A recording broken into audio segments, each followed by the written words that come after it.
I am going to talk about Project 2025, but I want to start positive and end positive. So we're going to do that in the middle. First of all, how excited are we about Kamala Harris? Thank you.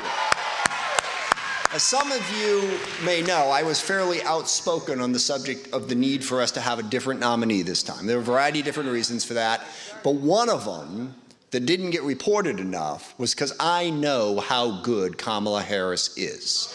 And I know what she can do for this country and for this campaign. And in the last, what are we up to now, 9, 10 days? Has she done it? Yeah. I have never seen anything like this, literally. And I was an early supporter of Barack Obama, and that was pretty damn good. I mean, that was a lot of enthusiasm coming out.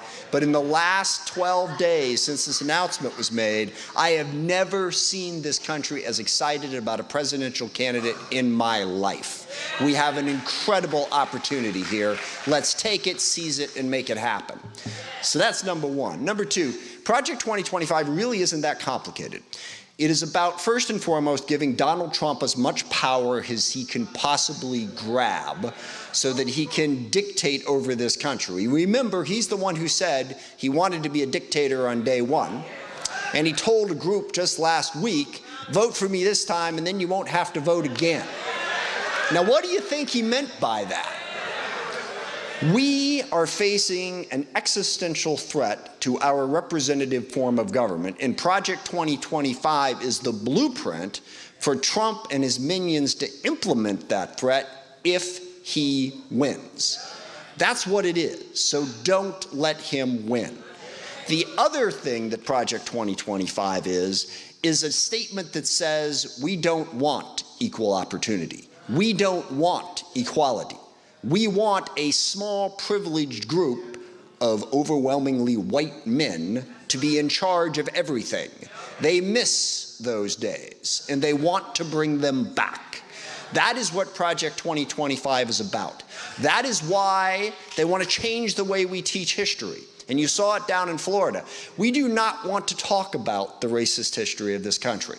I'm reading a book right now called A Fever in the Heartland, which was about the rise of the Ku Klux Klan back in 1920. And if you're unaware of that history, it will scare the hell out of you. I think I'm talking to an audience that is very much aware of that history, and it still scares the hell out of you. That's what they want to bring back. Their vision of history is what we saw in Florida. They want to talk about the upside of slavery. I guess it was a workforce development program in their mind. We've got to stop that because we've made so much progress in this country.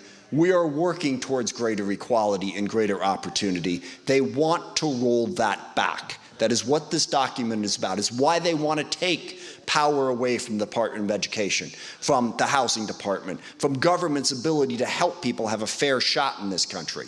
They want to take that away from all of us to consolidate power in the hands of the few. And let me just talk just for a moment about the misogyny that is involved in this, which hasn't been mentioned yet. Shout out to J.D. Vance for driving home the point, by the way. So I'll tell you a story. I was adopted. My mother worked for the State Department. And this was 1965 when I was born. I was an out-of-wedlock child.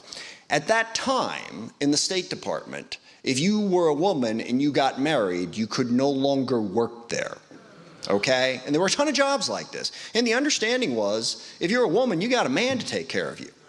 And if you're working, you're just taking a job from a man, okay? That's the way the world was. So she darn sure couldn't keep working if she had an out-of-wedlock child. So that's part of the reason that I was adopted.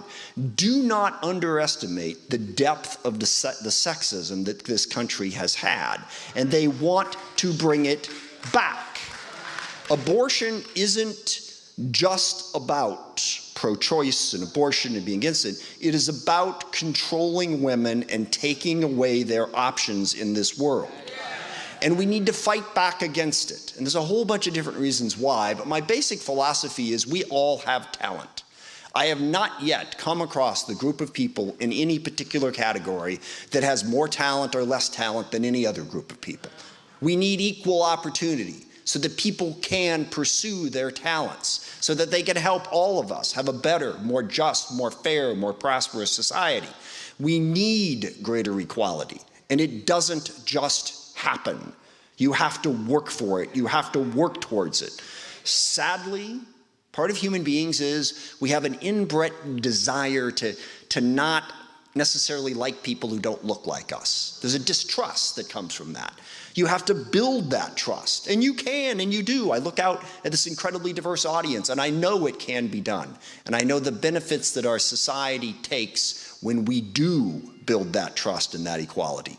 Project 2025, Donald Trump, your man Stephen Miller, who you're absolutely right, they want to take all that away because they missed the days when white men were in charge and nobody questioned it. Okay? They missed those days. We can't let them bring them back.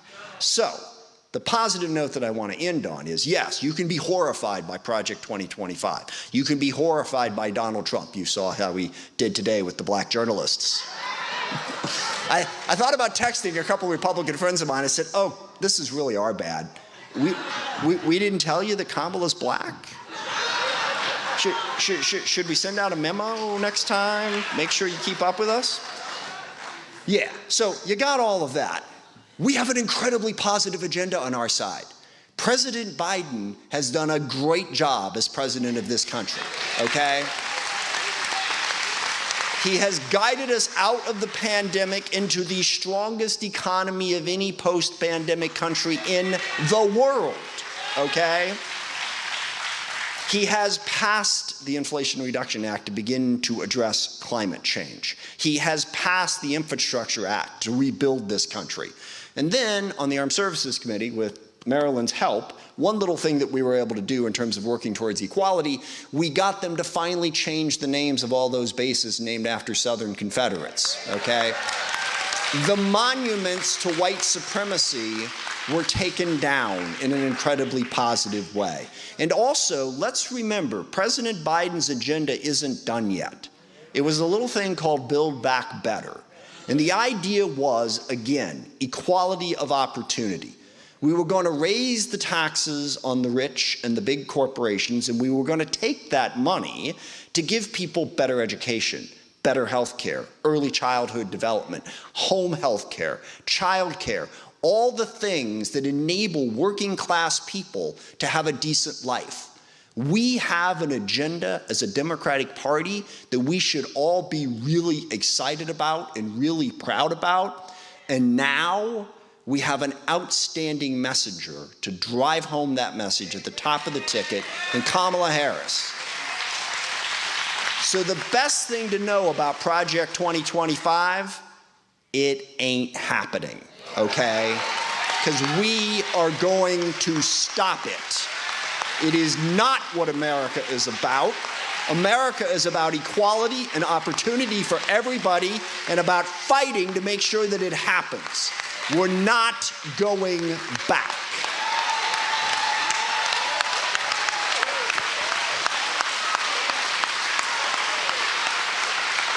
And I thank everybody in this room for being part of making that happen. As I said at the start and I'll say at the end, the energy that you have shown is infectious, and it's happening all across the country. Keep it up. Thank you very much.